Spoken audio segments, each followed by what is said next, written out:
Hoje nós vamos falar sobre o tempo. Cada cultura e cada sociedade tem um jeito diferente de lidar com o tempo. As formas mais comuns que a gente conhece de marcar o tempo são os relógios e os calendários.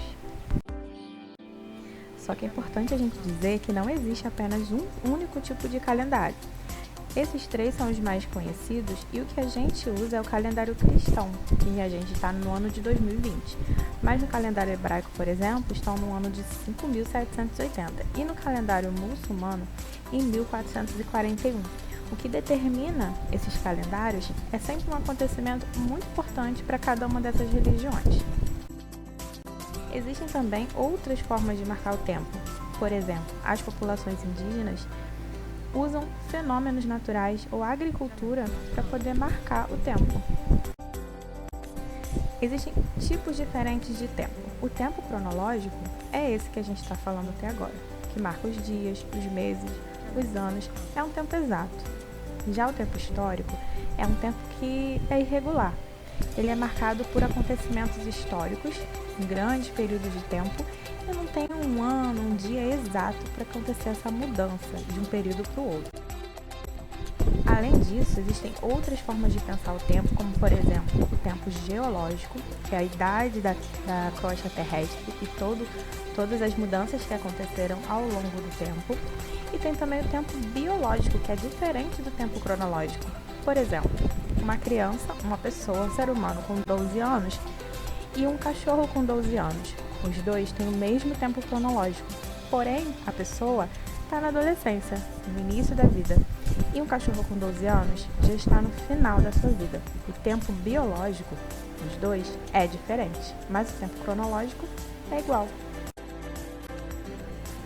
Esse tema, tempo histórico, vocês vão ver com mais calma nos próximos anos, mas eu vou deixar só uma pequena divisão para a gente entender como funciona.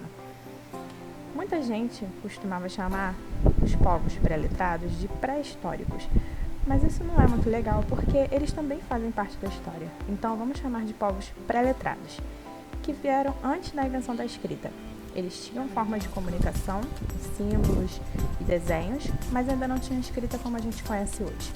Depois da escrita, a história está dividida em 5 grandes períodos: Idade Antiga, Idade Média, Idade Moderna e a Idade Contemporânea, que é essa que a gente está atualmente. E o que determina, então, uma mudança de tempo histórico? Um tempo histórico ele pode ser marcado por grandes acontecimentos, como, por exemplo, guerras mundiais, revoluções e pandemias. Então, eu acho que a gente pode estar passando por uma grande mudança de período histórico. O tipo de comunicação e os transportes que as pessoas usam para se locomover também determinam essas mudanças. As formas de governo, se são reis ou presidentes. E também o tipo de música, a linguagem, o tipo de roupa que se usa, a literatura e a arquitetura. Só a gente comparar prédios mais antigos com os mais novos, tipos de construções mais antigas com os mais novos, que a gente vai ver as diferenças.